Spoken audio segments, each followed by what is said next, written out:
The wind blew across the quiet forest, carrying the sound of rain and thunder. Inside a small wooden cabin, far from the city, a man named Ethan Cross sat alone. He was a young engineer who fixed broken machines for people who never came to thank him. The world had forgotten him, and he liked it that way. He only wanted peace, silence, and the hum of his old generator that kept his cabin warm. But that night was not peaceful. Something strange was coming through the storm. Ethan looked out the window, lightning flashing across the dark sky. For a moment, he thought he saw a shape moving through the rain. It looked like a person, but slower, weaker, as if the storm itself was pushing against them. He rubbed his eyes, thinking it was only his tired mind playing tricks. Then came the knock. A slow, soft, trembling knock at the wooden door. Ethan froze. No one ever came here. Not in this weather. Not in this part of the woods. The sound came again. 3 weak knocks, each one slower than the last. Ethan grabbed the wrench from his work table. His heart pounding in his chest, he stepped closer to the door. His voice shaking. "Who's there?" No answer. Only the sound of rain and thunder. He hesitated, then slowly pulled the latch. The door creaked open. A blast of cold wind hit his face. And there, in the doorway, stood a tall figure, thin, covered in a wet, dark cloak. Under the hood, 2 glowing eyes blinked weakly. The figure fell to its knees and whispered, "Please, help me." Ethan stepped back, his wrench trembling in his hand. The voice didn't sound human. It was softer, almost musical. Lightning flashed again. And for 1 second, he saw the face under the hood. It was not human. Its skin was pale silver, its mouth small, its eyes large and full of light. An alien. Ethan's mind spun. He had read stories, seen fake news about visitors from other worlds, but never believed them. Now one was kneeling on his doorstep, shivering in the rain. I don't understand," Ethan stammered. The alien lifted its head. "Please shelter. Only for the night." Then it collapsed, body limp, lying motionless in the mud. Ethan stood frozen for a few seconds. Every part of his brain screamed to run, to call someone, to get help. But something inside him, a quiet voice, told him this creature wasn't dangerous. He put down his wrench and stepped into the rain. The alien's body felt cold, too light, like a bag of bones. He dragged it inside and closed the door. Ethan laid the alien on an old blanket near the fire. He took off the wet cloak and gasped. The creature's body was covered in faint lines that glowed blue. Like veins of light, its breathing was slow, weak, almost gone. Without thinking, Ethan ran to the kitchen and brought water. He didn't know what the alien drank, but he hoped it would help. He touched its shoulder gently. "Hey, can you hear me?" The alien's eyes opened halfway, glowing softly in the firelight. "You are kind," it whispered, voice shaking. "I didn't think humans could be kind anymore." Ethan frowned. "What are you talking about?" "Who are you?" The alien blinked slowly. "Oris. My name is Oris." Then it closed its eyes again, too weak to speak more. Ethan sat there, unsure if he should believe any of it. Was he helping some lost traveler? Or something far more dangerous? Hours passed. The storm outside grew louder, but inside the cabin was quiet, only the sound of fire and slow breathing. Ethan couldn't sleep. He sat beside Oris, staring at the glowing lines on the alien's skin. Part of him wanted to throw it out, to forget this ever happened. But another part, a small, human part, felt something else, curiosity and pity. Whoever Oris was, he was hurt, hunted, and alone. Near dawn, Oris woke again. Eyes flickering with fear, he sat up suddenly and whispered, "They're coming." Ethan blinked. "Who's coming?" Oris grabbed Ethan's hand, his grip surprisingly strong. "You must not let them find me." Then he fell back. Unconscious once more, Ethan stood, heart racing. He looked out the window but saw only the dark forest and the last drops of rain. Still, something in the air felt wrong. The forest was too quiet, the night too still, as if the world itself was holding its breath. Ethan turned toward Oris, lying by the fire. He didn't know what kind of storm he had just invited into his home, but deep down he knew this night was only the beginning. Nothing in his quiet, lonely life would ever be the same again. When the morning sun touched the forest, everything looked calm again. The rain had stopped, and the trees shone with drops of silver water. But inside the small cabin, Ethan Cross sat beside the fire, still thinking about what happened last night. He looked at the strange being lying on his blanket.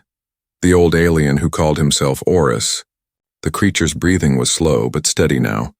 Ethan rubbed his eyes and whispered, "What are you, old man? And what are you running from?" The alien stirred, his large eyes opening just a little. He looked around the cabin with quiet curiosity. His voice was weak, but calm. "Your world smells like rain and smoke. It's beautiful." Ethan blinked, unsure how to reply. "You talk like you've never seen rain before." Orus smiled faintly. "On my planet, water is rare. The skies are dry and red." Ethan sat back. Realizing he wasn't dreaming, the creature before him was real. Alive and far from home. For hours, they spoke slowly. Ethan asked simple questions, careful not to scare him. "Where did you come from?" "Why are you here?" Orus answered with long pauses, as if searching for strength to speak. "I am from a world called Valora, a place beyond your sun, beyond your maps." He looked at the flames, the orange light reflecting in his silver eyes. "I was once a scientist there long ago, before the wars." Ethan frowned. "Wars? You mean between your people?" Orus nodded slowly. "Yes, between my own kind." He pointed to the glowing lines on his arms. "These marks are not just skin. They are the remains of my work.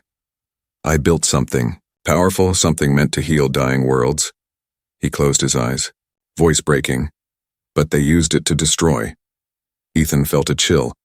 The alien story didn't sound like a lie. It sounded like pain. He asked quietly, "And now they're after you?" Orus nodded. "They think I still carry the secret, the code, the weapon." He looked down at his trembling hands. "And they're right." Ethan stood pacing the small room. "So you're saying someone out there on another world is hunting you? And now you're on Earth." Orus nodded again. "They will come." Ethan laughed nervously. "Come on. You can't expect me to believe spaceships are going to land in my backyard?" But his laugh faded quickly, because deep down a small part of him already believed. The rest of the day passed quietly. Ethan repaired the generator, trying to distract himself. But his eyes kept glancing at Orus, who sat by the window, staring at the trees like a man remembering home. When the sun began to set, the alien spoke again, voice barely above a whisper. "You helped me, Ethan Cross." When no one else would, Ethan shrugged. "You looked like you were dying." Orus smiled weakly. "Kindness is never simple. Human, it's the start of change." And later that night, Ethan prepared food, not sure what an alien could eat. He offered a bowl of soup, and to his surprise, Orus accepted. He took slow sips, eyes closing in peace. "It has warmth," he said softly. "Something we lost long ago." Suddenly a strange sound echoed outside. A low hum like metal singing in the air. Ethan's hand froze over the bowl. "What was that?" Orus stood, weak but alert. "They found me." Ethan's heart raced. "Who?" Orus looked toward the window. "The hunters." Ethan ran to the window, but saw nothing except darkness and trees. Yet the sound grew louder, deeper, vibrating through the walls. It wasn't thunder, it was mechanical, cold. Unnatural. Then, for a brief second, the night sky flashed white. A beam of light scanned across the forest. Sweeping slowly toward the cabin, Ethan ducked, pulling Orus down. "Get down," he whispered. The light passed over the roof, then vanished. The hum faded away. Only silence remained. Ethan's voice shook. What the hell was that? Orus's breathing was heavy. A seeker drone. Their eyes in the dark. Ethan stared at him. "You mean there are more of them? More coming here?" Orus nodded, his expression full of sorrow. "Yes. And soon." Ethan walked to the fire, his mind spinning. He wanted to believe this was all a nightmare, but he knew what he saw. No human aircraft moved like that. He turned back to Orus. "If they find you, what will they do?" Orus looked down. "Erase me, and anything that helps me." Ethan's stomach twisted. "Meaning me too?" Orus didn't answer, but his silence said everything. The wind howled outside again. The storm was gone, but a new one was beginning. Ethan looked around his small cabin, his safe, quiet world now a trap. He clenched his fists, torn between fear and something else, something stronger. For the first time in his life, he wasn't just fixing broken machines. He was protecting something alive, something that mattered. As the firelight flickered, Orus whispered, "You don't have to help me." Ethan looked at him, his jaw set. "I already did." Outside, the forest seemed to move. Shadows shifting under the moonlight. Somewhere out there, machines were watching, waiting, searching for the old alien. Ethan took a deep breath and whispered to himself, "Whatever you are, old man, I'm not letting them take you." And for the first time, the lonely human and the hunted alien sat together in silence, both knowing that the night was only growing darker and that their fragile peace was about to end forever. Morning came slow and heavy. The forest was covered in mist, and every tree looked like a ghost.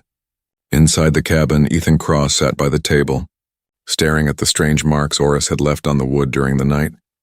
They glowed faintly, thin blue lines forming shapes he didn't understand. The old alien sat near the fire, silent, eyes closed as if he was listening to something only he could hear. Ethan finally spoke. "What was that last night, those lights? Those sounds?" Oris opened his eyes slowly. "The Seekers, they are scouts. They search by energy and heat." He looked weak. His silver skin dim. "They must not find me, or your world will no longer be safe," Ethan frowned. "You mean they'll attack Earth? Just for you?" Oris nodded. "If they believe I hide here." "Yes," Ethan felt anger rise in his chest. "Then tell me why. Tell me what's so special about you. What are you hiding?" For a moment, Oris didn't answer. He stared into the fire, the blue light of his veins reflecting in his eyes. Finally, he said softly, "I was not only a scientist, Ethan. I was a creator." Ethan leaned forward. "Creator of what?" Oris took a long breath. "Of something your kind would call a miracle or a curse." He held up his trembling hand, and a small light appeared in his palm, floating like a drop of fire. Ethan gasped. "How are you doing that?" Oris smiled faintly. "Not magic, not faith. Only life." The light flickered, then vanished. Leaving the smell of ozone in the air, Oris continued. "Long ago, my people were dying, our worlds were drying. We needed air, water, balance. I built a living machine, a seed of creation. It could heal. It could bring life back to dead worlds." Ethan's eyes widened. "So, you made a tool that can fix planets?" Oris nodded slowly. "Yes, but the leaders saw something else, a weapon." His voice trembled. "They changed my design, turned it into something that could erase entire cities. Burn skies, silence oceans," Ethan whispered. "That's insane." Oris looked down. "War makes all beings insane." He touched his chest gently. "When I tried to destroy the weapon, they stopped me. But I made one last choice." He looked up, his glowing eyes sad but calm. "I hid it inside myself," Ethan blinked, confused. "Wait, inside you?" Oris nodded. "The living machine, the seed, it lives within my body now. It merges with my life force. That's why they hunt me." Ethan took a step back. "So you're saying your body carries something that can destroy worlds?" Oris corrected him quietly. "Or save them, depending on who holds it." The air in the room felt heavier now. Ethan looked at Oris differently, not just as a strange old alien, but as something much bigger, something dangerous, he whispered. "And you brought that here, to my planet." Oris lowered his head. "I had no choice. Earth was the only place they would not expect. Your people are still unseen to them. Still innocent." Ethan ran a hand through his hair. Pacing the room, he was trying to make sense of everything. A living weapon, a war between worlds, and somehow he was part of it now. "Why tell me this?" he asked finally. "You don't even know me." Oris looked at him with tired eyes. "Because kindness deserves truth, and because the storm is coming. Whether you are ready or not." Outside, a low rumble shook the cabin. Ethan ran to the window, nothing but fog and trees. But the ground vibrated softly, like something far below was waking. Oris stood slowly, using the table for support. His blue veins pulsed brighter. "They are moving closer." Ethan turned to him. "We can run, hide in the mountains." Oris shook his head. "No. If they sense me running, they will burn everything in their path." Ethan's heart raced. "Then what do we do?" Oris whispered. "We prepare." For the next few hours, Ethan followed Oris's quiet instructions. They covered the windows with metal sheets, turned off the generator, and spread a powder Oris created from melted wire and salt. He said it would confuse the seeker drones, mask their heat as they worked. Ethan couldn't stop thinking. This old alien, weak and dying, had carried the power of creation itself inside him. And now that power was hidden inside a wooden cabin, deep in the forest of Earth, when night fell. The mist outside turned thick like smoke. Ethan stood by the window. holding a flashlight that he didn't dare to turn on. He whispered, "If they find us, will they kill us?" Oris looked at him gently. "They will not kill you if they don't have to, but they will not leave you alive if you protect me." Ethan swallowed hard. "Then I guess I've already made my choice." Oris smiled faintly. "You are brave, for one who has lost faith in his own kind." Suddenly, the silence broke. A sharp, mechanical shriek cut through the forest, followed by a faint red glow. Ethan's eyes widened. "They're here, aren't they?" Oris nodded, his glowing marks now pulsing faster. "Yes, and they will not stop until I am found." Ethan's hand tightened around the wrench, the same one he used when Oris first arrived. He looked at the alien and said quietly, "Then they'll have to go through me first." Oris looked at him with both sorrow and pride. "The universe is strange," he whispered. "It takes the weakest hearts and makes them warriors." Outside, the red glow grew brighter, moving closer through the trees, and as the night swallowed the forest, Ethan Cross stood ready, unaware that the secret he was protecting would soon decide not just their fates, but the future of every world that still breathed under the stars. The night turned silent, too silent. Even the wind had stopped moving through the forest. Ethan Cross stood by the cabin window, holding his breath, his knuckles white on the edge of the curtain. Out there in the mist, red lights flickered between the trees like tiny fires. They were searching, and they were getting closer. Behind him, Oris sat on the floor, breathing slowly, the faint blue glow from his veins lighting up the walls. He looked weaker than before, but his eyes still carried the calm of someone who had already seen too much. "They've come," he whispered. Ethan turned, whispering back, "How many?" Oris closed his eyes. "3 drones, maybe more. Scouts. They scan before the main fleet arrives." Ethan's stomach tightened. "So this is just the beginning," Oris nodded. "The beginning of your world's first contact. And maybe its last." A sharp metallic hum filled the air. One of the drones passed close, its red beam cutting through the fog like a knife. Ethan ducked low, pulling Oris down with him. The beam stopped right at the door for one long second. The red light stayed fixed, scanning. Ethan could hear his own heartbeat in his ears. Then the light flickered and moved away. The drone drifting back into the forest, Ethan whispered. "That was too close." Oris's voice was weak. "They will find us soon." Ethan frowned. "Then we move now." He grabbed his backpack, stuffing tools, batteries, and some food inside. He looked around the cabin one last time, the home that had been his quiet place for years. Now it was nothing more than a trap. "Can you walk?" he asked. Oris nodded slowly, his legs shaking but strong enough to stand. They slipped out through the back door into the cold fog. The forest was wet and alive with strange sounds. Every broken twig made Ethan flinch.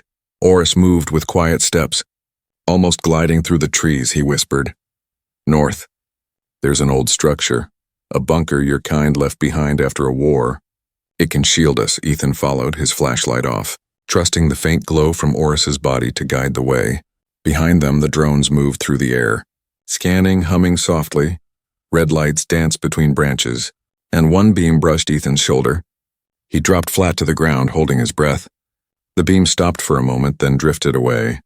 Ethan exhaled slowly. "They're like bloodhounds," Oris nodded. "Hunters never stop." After what felt like hours, they reached a clearing. In the middle stood a broken concrete door half covered in moss and roots. Ethan brushed it clean, revealing an old government symbol faded by time. "This is it," Oris said softly. "Human shelter, strong metal walls, hidden underground." Ethan pulled hard, the rusted handle giving way with a loud creak. They slipped inside, closing it behind them, the noise echoing like thunder. Inside it was dark and cold. Dust floated in the air, and the smell of old metal filled the space. Ethan turned on a small light from his bag. They walked down narrow steps into a room filled with old machines and broken cables. "This place hasn't been used in decades," Ethan muttered. Oris sat against the wall, his breath slow. "It will do." Ethan dropped his bag, looking around. "So now what, just hide?" Oris looked up at him, eyes glowing faintly. "No, we prepare." Ethan frowned. "For what?" "For the moment when hiding is no longer possible," Oris said. He reached into his robe and pulled out a small silver shard. Smooth and glowing from within, it pulsed softly like a heartbeat. "This is a fragment of the seed," Oris whispered. "The living machine inside me. It connects to every piece I ever made." Ethan stared at it, mesmerized. It's beautiful, Oris nodded. And dangerous. He placed it in Ethan's hand. Keep it safe. No matter what happens. Ethan felt a strange warmth through his skin. Like the shard was alive, he looked at Oris. Why me? Because your heart still remembers mercy, Oris said softly. And mercy is rare in any world. Suddenly, a deep rumble shook the bunker. Dust fell from the ceiling. Old pipes rattled. Ethan looked up. What was that? Oris's face turned pale. They found the entrance. Ethan ran to the door, hearing the faint metallic sound of claws scraping on metal. The drones were cutting through. They're here, Ethan whispered. Oris stood slowly, his body glowing brighter. Then we fight. Ethan turned, shocked. Fight? With what? Oris raised his trembling hands, light flowing from his palms, forming small arcs of energy that danced like lightning. Ethan stepped back in awe.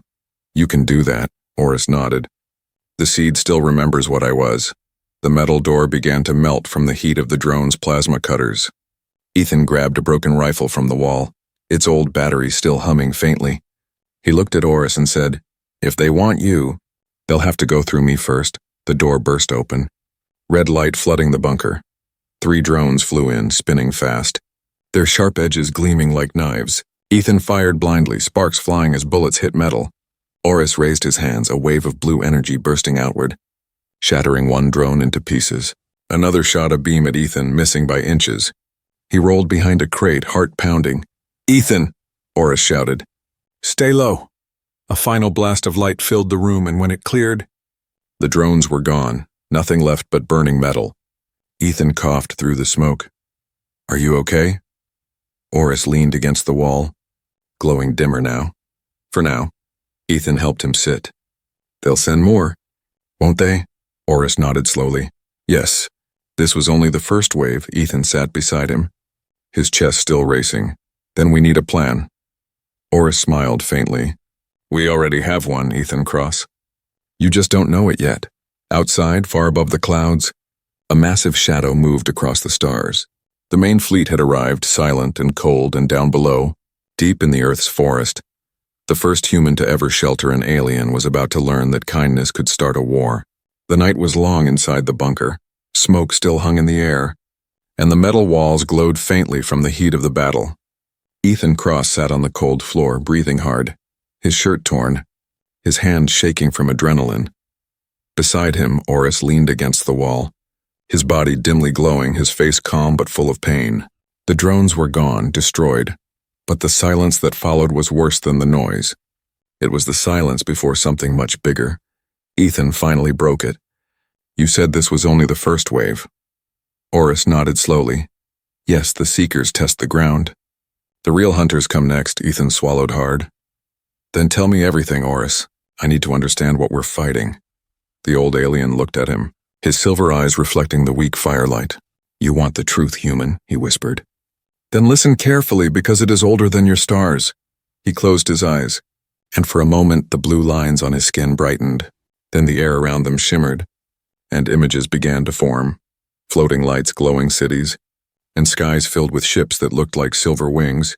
Ethan gasped softly, watching the scene appear before him like a living memory. This was my home, Oris said. The world of Valora. He pointed to the floating lights.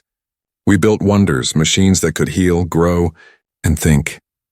Ethan watched in awe as the alien world unfolded. Towers that touched the clouds, oceans that glowed under 2 suns, creatures that walked on light. It was beautiful, Ethan whispered. Oris nodded. It was, until we forgot why we built these things. The image changed. The glowing cities burned. Ships exploded in the sky, the oceans turned dark. Ethan's chest tightened. What happened? Oris's voice grew heavier. Pride happened, fear happened, power happened. He touched his chest. We made the seed of life, a machine that could restore what was lost. But the High Council saw it differently. They turned it into a weapon. Ethan's eyes widened as the image showed massive machines tearing planets apart. Whole cities erased by waves of white fire. The seed could give life or take it away, Oris continued. It could reshape matter itself. I tried to stop them. I destroyed the main reactor, but they found me. The image shifted. Oris, younger, surrounded by soldiers in silver armor, his hands glowing, trying to protect something hidden in his chest. They tried to take it from me, but I fused it with my own body, Ethan whispered. That's how it became part of you. Yes, Oris said. And from that moment I was no longer a scientist. I was a fugitive, hunted by my own people. The memory faded, and the bunker fell quiet again. Ethan sat still, trying to breathe. You've been running ever since, he said softly. Oris nodded. Across galaxies, across time, until I found your world. Ethan frowned. But why Earth? Oris smiled weakly. Because your planet reminded me of what Valora used to be. Young, noisy, full of mistakes, but still capable of kindness. For a moment neither spoke. The only sound was the slow hum of the machines around them. Ethan looked at Oris, seeing not just an alien, but a survivor of something far greater than he could imagine. So they'll come here, won't they? Ethan said. They'll come to take the seed from you. Oris nodded. Yes, and if they cannot take it, they will burn your world to ashes. Ethan clenched his fists. Then we can't let them find you. Oris looked up at him, a faint smile on his face. You speak like a soldier now. Ethan shook his head. No, just a man who's tired of running. A low rumble shook the ground again. Dust fell from the ceiling. The lights flickered. Ethan jumped to his feet. They're coming. Oris's voice was calm. Yes? The main fleet has landed.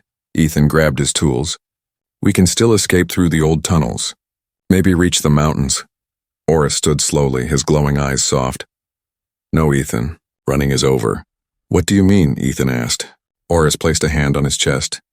The seed reacts to danger if I run now. They will track its energy and destroy everything in 1,000 miles. Ethan's throat went dry. Then what choice do we have? Oris whispered. We make a stand. He walked to the center of the room, his blue light growing brighter. Ethan shielded his eyes. What are you doing? Oris looked back, his voice steady. I'm waking the seed. A soft hum filled the bunker. Growing louder and deeper, the machines around them began to power up, as if the old technology recognized Oris's presence. The walls vibrated and small sparks of light danced in the air. Ethan shouted over the noise. You'll kill yourself, Oris smiled faintly. Maybe. But I will not let them burn another world. The humming grew stronger until the floor shook. Outside, through the cracks in the bunker walls, a faint blue glow spread across the forest. The birds flew from their nests. The trees shimmered as if touched by light. Ethan stared in disbelief. What is this? Oris whispered. A warning to the stars. The ground trembled again, louder this time. Ethan ran to the door. Looking out through the metal slit far in the distance, he saw red lights falling from the sky like comets. Hundreds of them, the hunters, had arrived. Ethan turned back to Oris. They're here. Oris stood tall, his blue light blazing now. I know, he said softly. And so is the end of running. Ethan took a deep breath, his heart pounding like thunder. He had no weapons, no plan, only a promise. A promise to stand beside the old alien who had trusted him. In that cold, forgotten bunker, a human and an alien faced the darkness together. And as the ground shook from the landing of enemy ships, Ethan Cross realized that sometimes the greatest wars are not fought for power, but for mercy. The ground shook like thunder. Dust rained down from the ceiling of the bunker. Outside, the forest burned with red light, the sky torn open by the arrival of alien ships. Ethan Cross could hear the deep hum of engines that were not from Earth. Each sound felt like a heartbeat counting down to the end. He turned to Oris, who stood in the center of the room. Glowing like a star, his skin shimmered with blue fire. His eyes calm but distant, Ethan shouted. They're landing all around us. Oris nodded slowly. Yes, the hunters have come. His voice carried no fear. Only acceptance. Ethan's chest tightened. You knew this would happen, didn't you? Oris looked at him gently. The seed can never hide forever. Ethan. He placed a glowing hand on Ethan's shoulder. But even if I fall, the story does not end with me. Before Ethan could reply, the metal door behind them rattled violently. A deep metallic screech filled the air as the locks began to melt. They're cutting through, Ethan said. Grabbing the broken rifle, Oris stepped forward. Then we make our stand. The walls shook again, and with a final crash, the door exploded inward. 3 alien soldiers entered, tall, armored, their weapons glowing red. They moved like shadows. Silent and cold, Ethan fired blindly, the gun sparking. One soldier fell, But two more advanced, Oris raised his hands, and a wave of blue energy burst outward. It hit the aliens, sending them crashing into the walls. The bunker filled with light and noise. Ethan covered his ears as the ground cracked beneath them. When the light faded, the air smelled like metal and ash. The soldiers were gone, turned to dust. Oris fell to his knees. His glow flickering weakly, Ethan ran to him. "You can't keep doing this." Oris smiled faintly. "Every burst of power shortens my life." "Human." Ethan shook his head. "Then stop. We'll find another way." Oris looked up at him, eyes full of sadness. "There is no other way." The sound of engines roared above. Louder now, Ethan rushed to the bunker door. Peering through the gap, he saw dozens of ships hovering above the forest. Drones poured out like a storm of red sparks covering the sky. He turned back. "There are too many." Oris stood again, his blue veins glowing brighter. "Then we end it here," he said. "Once and for all." Ethan's voice trembled. "What do you mean? End it how?" Oris walked to the center of the room and placed his hand on the ground. A low hum began to build, deep and steady. "The seed was born to heal, but it can also erase," he whispered. "It can stop the hunters, but it will take everything from me." Ethan grabbed his arm. "No, there has to be another way." Oris looked at him with calm eyes. "You gave me shelter when no one else would. You gave me something my world lost long ago, faith." He smiled softly. "Now it's my turn to give something back." The blue light grew brighter. It spread across the bunker floor, through the walls and out into the forest. The trees began to glow. The air itself seemed to hum. Ethan stumbled back, shielding his eyes. "Oris, stop! You'll die." But the old alien only whispered, "Every life ends, Ethan Cross, but not every life changes the universe." Outside, the hunters opened fire. Bolts of red energy rained down on the forest, tearing the earth apart. The ground split, fire and smoke rising. But the light from Oris's body spread faster. It climbed through the soil, through the roots. Through the air itself, the fire vanished. The sky turned blue again, and one by one, the hunters' ships froze in place, their engines dimmed. Their lights went dark. Inside the bunker, Ethan watched in disbelief. The walls vibrated as the light reached its peak. Everything was silent for one perfect second. Then a massive wave of blue energy exploded outward. It spread across the forest like a heartbeat of creation. The hunters' ships dissolved into dust, vanishing into thin air. The entire sky shimmered with light, then it was over. The forest stood quiet again, the sky clear, the stars bright. Ethan blinked, his ears ringing. Smoke drifted through the broken bunker. He coughed and called out, "Oris, where are you?" He looked around, his heart pounding. There, at the center of the room, lay Oris, motionless, his body no longer glowing, his skin pale like moonlight. Ethan dropped to his knees beside him.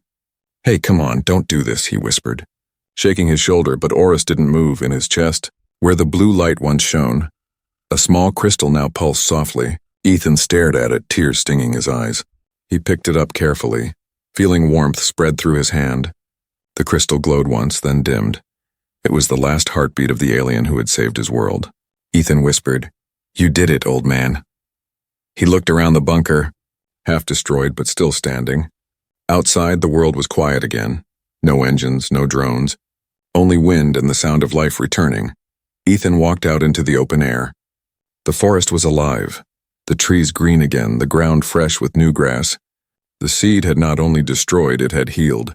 He looked up at the sky, where the stars shimmered brighter than ever before. One of them glowed a deep blue. Ethan smiled weakly. "You made it home." "Oris?" He closed his hand around the crystal. A single tear rolled down his cheek. He whispered, "Thank you." And as the dawn broke across the forest, the human who once lived alone stood beneath a sky reborn, holding the last gift of an old alien who had come to Earth not for power, but for mercy, and through that mercy changed the universe forever. The morning light crept through the broken roof of the bunker. Soft golden rays touched the ground, mixing with the faint blue glow that still lingered in the air. The forest outside was quiet again, alive and peaceful. Birds sang where silence once ruled, and the wind carried the scent of rain and new life. Ethan Cross sat alone beside the remains of the fire. His hands were covered in dust and ash, his eyes red from sleeplessness. In his palm lay the small crystal, the last trace of Oris. It pulsed faintly like a heartbeat fading into memory. He stared at it for a long time, unsure if it was still alive.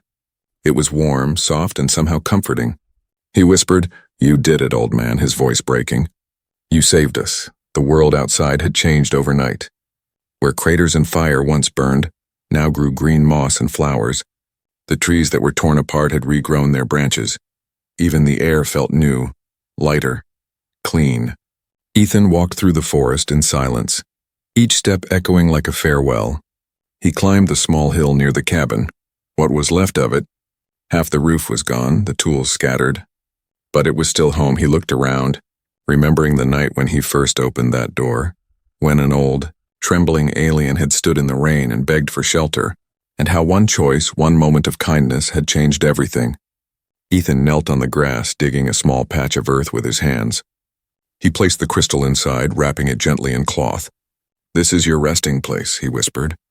"Where you first found peace." He covered it with soil, patting it softly, then he sat back, breathing deeply for a moment. The wind passed through the trees, carrying a faint blue shimmer across the leaves. It looked like light waving goodbye.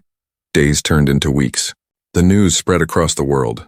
People saw strange lights in the sky, then silence. No one could explain it. The satellites showed flashes, then nothing. Governments searched the forest but found only trees and a single abandoned bunker. No ships, no wreckage, no proof. Only Ethan knew the truth, and he chose to keep it that way. He rebuilt the cabin slowly, day by day, plank by plank. He spoke to the grave every evening, telling Oris about the rain, the stars, the noise of the crickets. He laughed sometimes, imagining the old alien's calm, gentle replies. "You humans talk too much," Oris would have said, and Ethan would have smiled. "Yeah, but someone has to fill the silence." One night, as he sat outside watching the stars, something strange happened. The sky shimmered, and one star, brighter than all the rest, flashed a deep blue. It pulsed once, twice, then stayed glowing softly.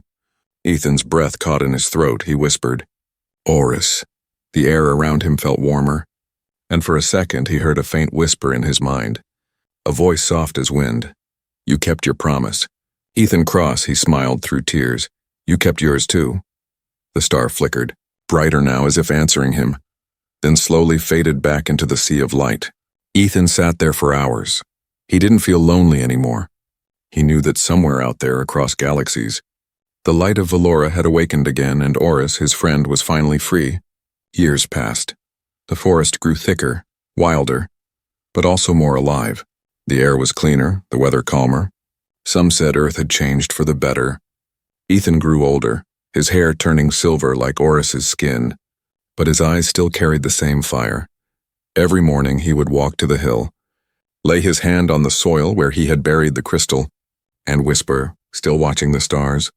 "Old man," one morning something caught his eye. Right where the grave was, a small sprout had grown. Its leaves glowed faint blue under the sunlight. Ethan knelt, touching it softly. The warmth that came from the plant was the same warmth he had felt in the crystal.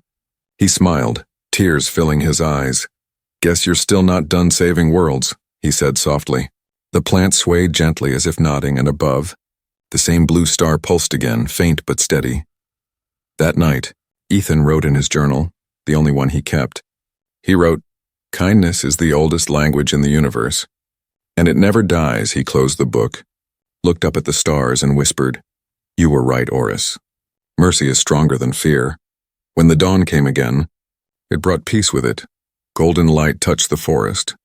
Birds filled the air with music, and at the top of the hill, under the soft glow of a new day, a single blue flower bloomed where an alien once rested. Its petals shimmered like light from another world, and though no one else would ever know the story, the earth itself remembered. The wind carried a whisper through the trees, soft, kind, and endless. It said, "Thank you." And far beyond the stars, something answered, "Always."